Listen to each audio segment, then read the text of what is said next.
Programa Visão Espírita. Apoio. América Chaves Seguros. Seguro é proteger sua vida e seu patrimônio. Livraria Espírita Verdade e Luz. Desde 1959, divulgando o espiritismo em Ribeirão e região. New Face Centro de Beleza. Há 20 anos trazendo o melhor da beleza para você.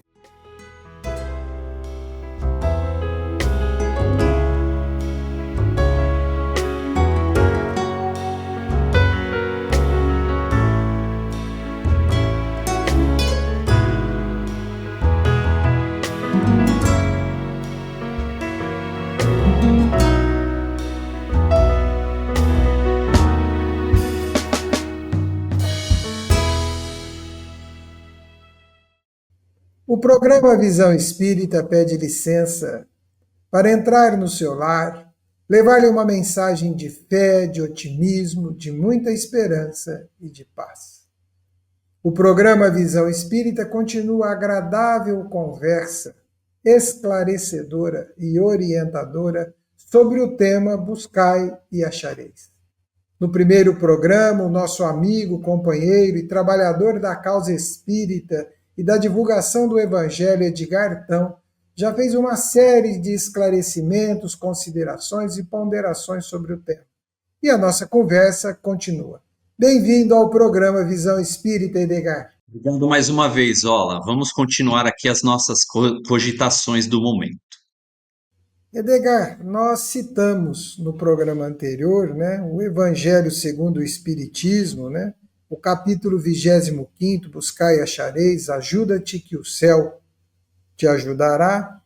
Encontramos no item 1, eu fiz a leitura do tópico 1, parcialmente eu vou fazer a leitura deste mesmo tópico e agora completando o que lá está escrito.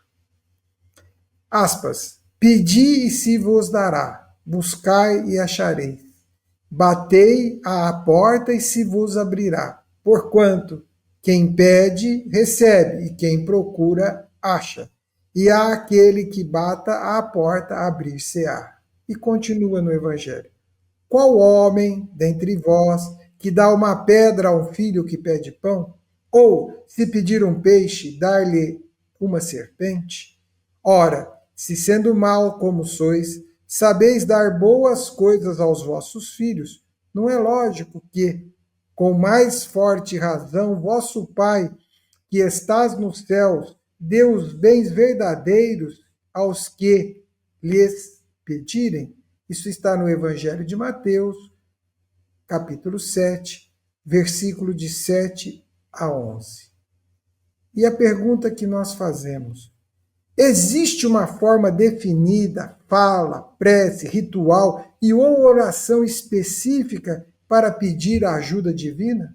A passagem de Jesus é das mais expressivas, das mais significativas, demonstrando a dimensão infinita do amor de Deus para com a criatura humana. E ensina muito sobre a prece, né? Sobre as nossas expectativas, os pedidos que elaboramos diante de Deus. É natural que peçamos, né?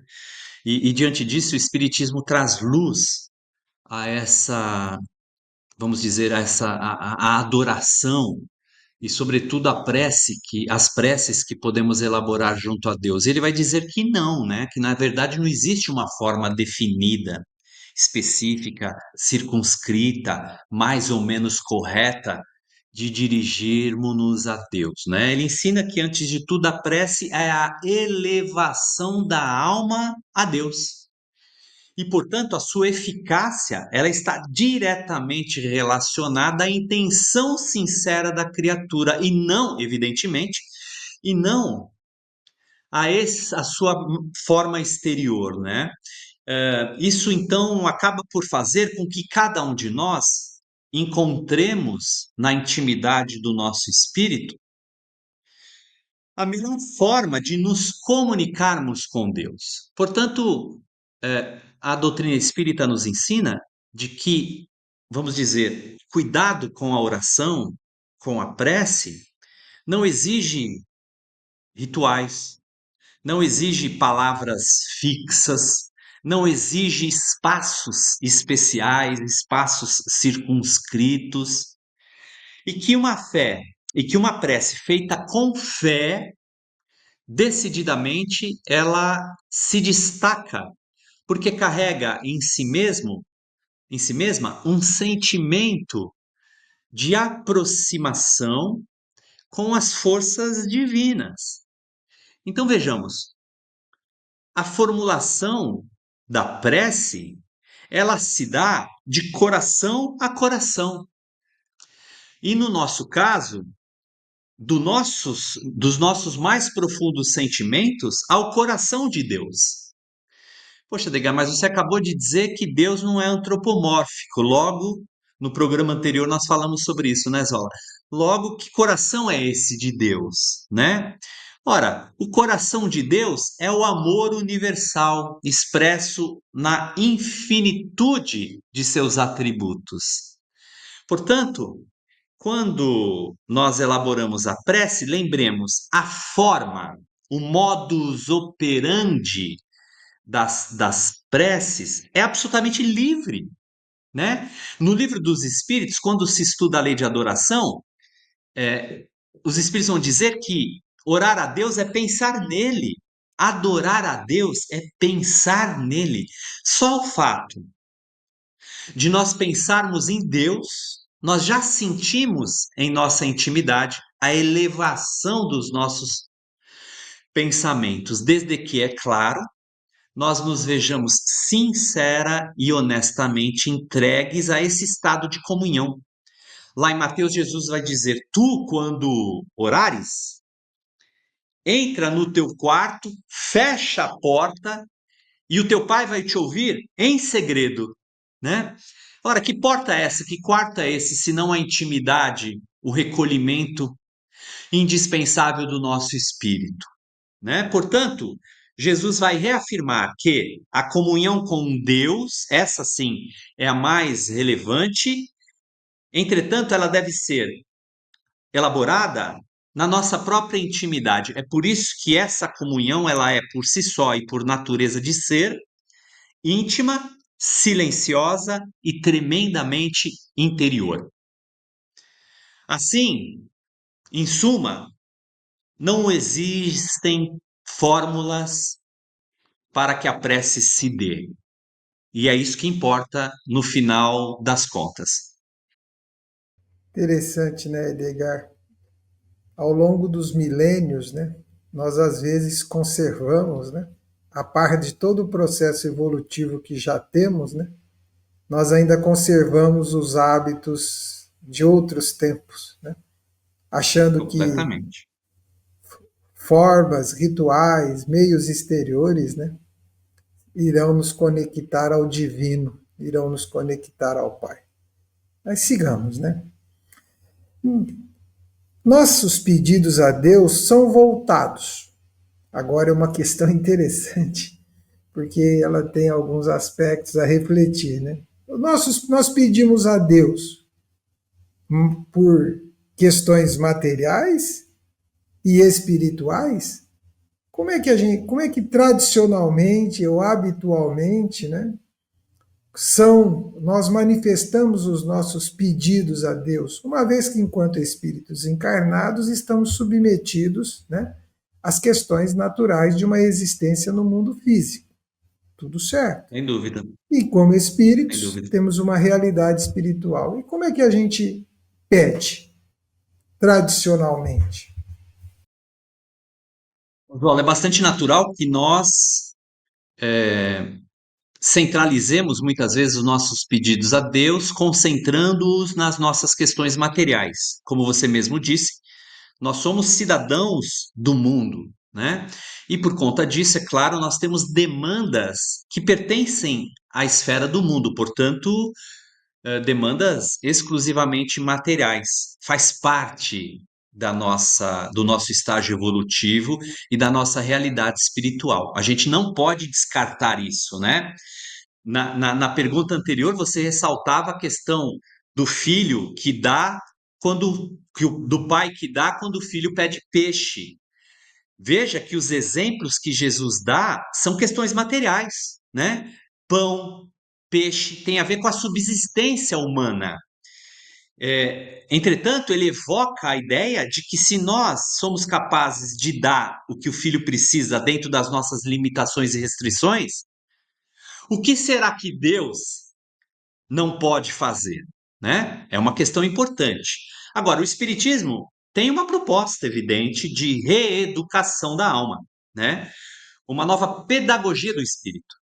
Por conta disso, é claro, ele vai nos educar para que nós compreendamos que as nossas necessidades espirituais, estas sim, por serem mais duradouras e por serem essencialmente prioritárias, devem ser aquelas, eu diria, mais pedidas, mais buscadas, mais elaboradas. Lembremos que no penúltimo versículo do Evangelho de Mateus, lá no capítulo 6, Jesus traz definitivamente essa consideração. Ele vai dizer: busca em primeiro lugar o reino do céu e sua justiça, porque tudo mais vos será dado, vos será acrescentado. Ali, Jesus também prioriza o que é essencial: o reino do céu e tua justiça, ou seja, os valores da alma. O restante vai acontecer. O restante vai ser dado. Confiemos, portanto, né? Prioridade ao espiritual, confiança no suprimento das nossas demais necessidades circunscritas às demandas terrenas e essa fundamental e necessária confiança irrestrita no amparo que nos falta. Portanto, é preciso priorizar, né? É preciso que saibamos aí identificar o que de fato devemos buscar em primeiro lugar. Não é abdicar das questões da terra, não é renunciar às demandas terrenas, mas a priorizar as nossas demandas espirituais, porque as coisas terrenas passarão e as coisas espirituais, estas sim, são permanentes. É importante o equilíbrio, né, Edgar? Nem tanto ao mar, nem tanto à terra. Nós somos ocasionalmente assolados por desafios existenciais, das mais variadas ordens, das mais variadas origens, né? E aí nós buscamos o socorro de Deus para enfrentar esses desafios, né? Com fé, com a crença, com aquilo que estiver ao nosso alcance. Como o socorro divino chegará até nós? Ele virá, uma vez que pedi e obtereis? A pergunta é das mais fundamentais, né, Zó? Ele virá, né? Inelutavelmente, inelutavelmente, o socorro virá, né? Eventualmente, não da forma que nós esperamos. Vale ressaltar também, é evidente, né? Ora, como é essa ação divina, né? Como é que Deus age? Kardec elabora cogitações nesse sentido muito relevantes, viu, Zola, amigos e amigas que nos ouvem e nos assistem. Deus age por meio de suas leis, por meio de seus mensageiros, por meio dos seus prepostos, né? Espíritos protetores, amigos encarnados, intuições, oportunidades que surgem, pequenos recados que nos alcançam, sonhos, inclinações. Vejamos, portanto, que há inúmeras e extraordinárias formas que Deus se utiliza para cooperar conosco. A ajuda, muitas vezes, por exemplo, ela vem como uma força interior. Kardec aborda essas questões, os espíritos trazem muito isso, inclusive no capítulo especial que trata sobre a eficácia da prece, né? A ajuda, então, vem com uma força interior, por exemplo, né? Uma certa clareza de pensamento, um certo entendimento de uma circunstância que nos orienta no bem. O socorro, portanto, de Deus, ele nunca vai falhar, amigos e amigas, e não se trata de fé. Não é uma questão de fé, é uma questão de natureza. Ora, a natureza de Deus, vamos imaginar, a natureza de Deus é o bem, é o amor, é a solidariedade, é a fraternidade, é o grande dispensador de bênçãos. Tudo que Deus faz é amor, é promover o bem, é cooperar, é auxiliar. Portanto, não vai falhar. Ainda que ela se expresse das formas mais espetaculares e extraordinárias que a gente não consegue entender. Tem aquele ditado, né? Deus escreve certo por linhas tortas, né? E só o tempo é capaz de fazer com que a gente compreenda a mensagem de Deus. Agora, amigos, lembremos da promessa de Jesus, anotada pelo evangelista João, né?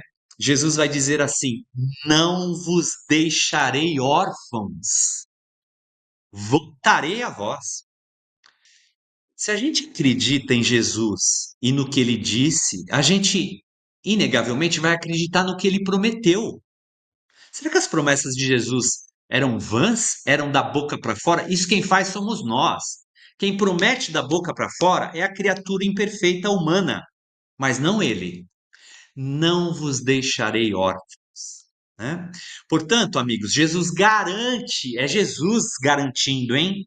Não é o Edgar, não é o Zola, não é qualquer outro representante doutrinário, religioso, mas é Jesus que garante o amparo constante na nossa vida, ainda que ele seja desconhecido, sutil, exclusivamente espiritual. Mas o amparo acontece sempre, Zola. Portanto, o socorro divino já veio, viu, Zola? Não é que ele virá, ele já veio, porque Deus antecipa, né? Deus se antecipa. Sabe, Edgar,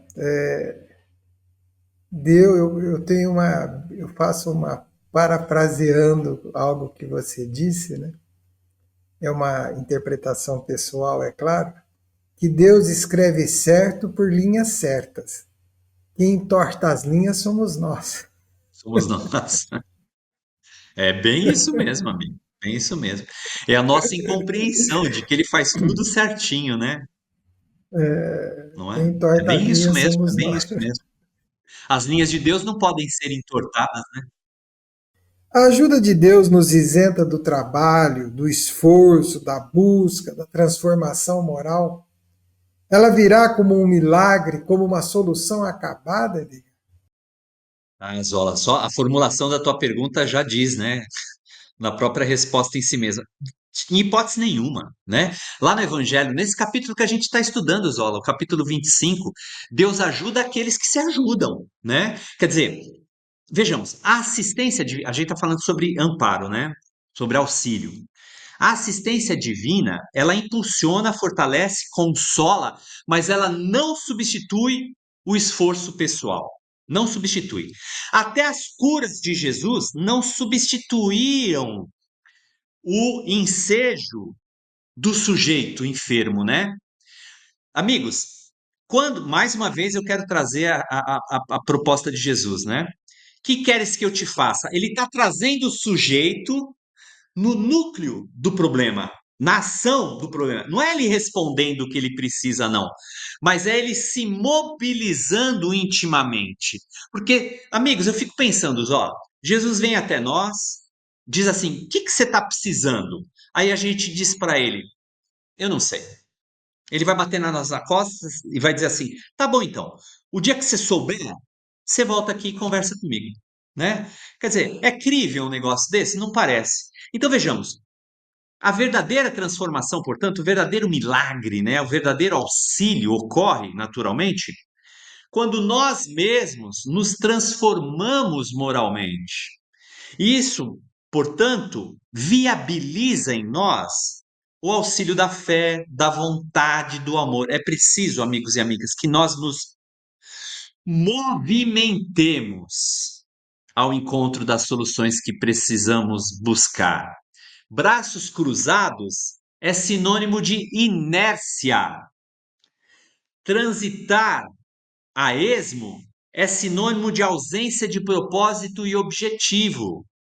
É preciso, portanto, que, entendendo que a ajuda divina sempre será uma colaboração, ela nos aguarda, ela nos provoca a iniciativa, o trabalho, o esforço. Se, portanto, a ajuda divina, mais uma vez, ela é assistência sempre, ela não nos dispensa da responsabilidade. Ela não nos dispensa do esforço. Ela não tira de nós aquilo que só a nós cabe e que só nós podemos realizar, portanto, né? Não é crível imaginarmos uma conquista sem esforço, uma premiação sem mérito, uma recompensa sem trabalho. Não é crível imaginarmos isso, amigos e amigas. Não é possível imaginarmos isso, né? Então, lembremos que essa assistência e esse trabalho e essa ajuda exige da nossa forma, do mesmo jeito, o trabalho, a ajuda e a assistência que nós esperamos. Ó, Edgar, é como lemos, né? Na abertura deste programa e no final do programa anterior, né? Aspas, né? Buscai e achareis, ajuda-te a ti mesmo, que o céu te ajudará. Né? Já é um exatamente, como é isso Jesus aí. já nos alertou lá. Mas agora, Edgar, É, fica exatamente. uma questão para a gente pensar, né? Deus ajuda somente quem crê na ajuda? Os que se apresentam ou se julgam bons? Ô, Zola, essa pergunta é interessante, né? Será? Será? Amigos, olha, o Espiritismo promove uma fé raciocinada, né? Faz sentido isso, nós imaginarmos que Deus elege um grupo de pessoas, uma nação, para que a sua assistência e o seu amor se expresse.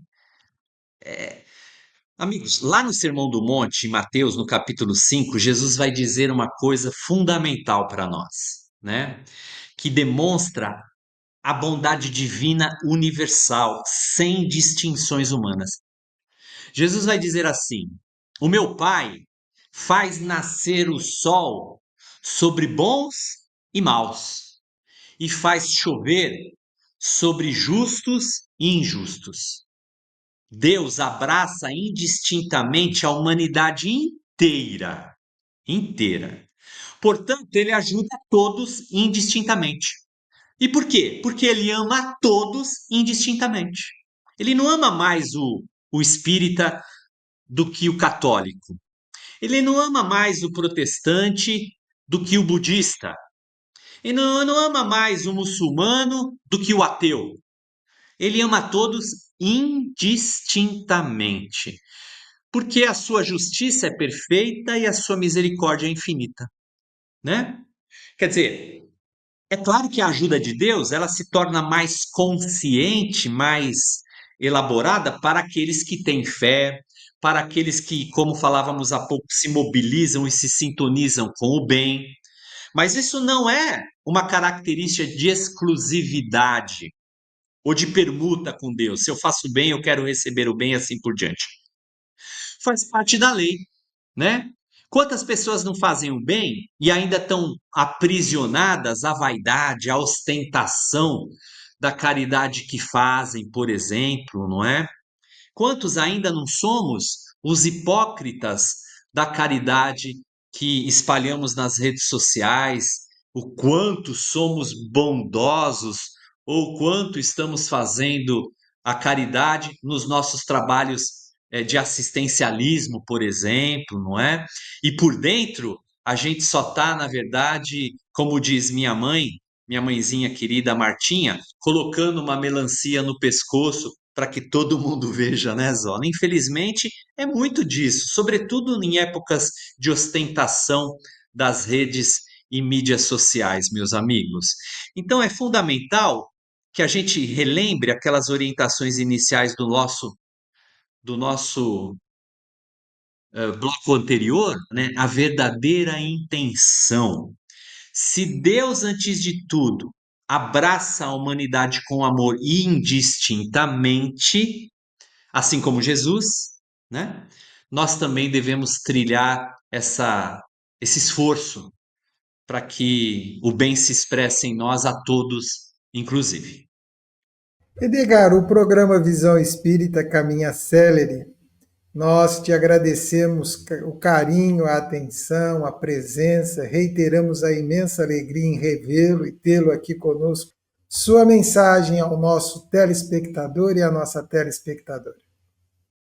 Amigos e amigas, olá, todos aqueles que nos ouvem, que nos assistem, obrigado mais uma vez por estarem aqui conosco. E assim, eu evoco aqui a figura, a lembrança do Mestre Jesus, né? Que tem sido para nós a grande bússola, norteando mesmo a nossa passagem na Terra, o caminho que a gente deve transitar, e ele próprio um exemplo do amor indistinto, né? Do amor que alcança todos, um amor tão extraordinariamente elevado que nas culminâncias da sua dor ele abraça o mundo pedindo perdão e dizendo: não há amor maior do que esse, o amor de um amigo que dá a vida pelos seus amigos. Jesus, portanto, e para todo sempre será o amigo de todas as horas. Lembremos de cada instante, a cada instante, a figura dele em nossos corações, traduzindo-o em nossas mãos através do bem que a gente já pode fazer. Obrigado, Zola, obrigado, companheiros e companheiras, e até uma outra feliz oportunidade, se Deus quiser. Amigos e amigas telespectadoras, reiterando o agradecimento ao Edgar, nós estamos gravando hoje esse programa com uma notícia para a humanidade: o retorno para a vida espiritual do Papa Francisco. O programa Visão Espírita presta o seu reconhecimento a este espírito que deu ao mundo o melhor de si e uma luz bendita por onde passou. Missão cumprida. Até o próximo programa Visão Espírita. Programa Visão Espírita. Apoio. América Chaves Seguros. Seguro é proteger sua vida e seu patrimônio. Livraria Espírita Verdade e Luz. Desde 1959, divulgando o espiritismo em Ribeirão e região. New Face Centro de Beleza. Há 20 anos trazendo o melhor da beleza para você.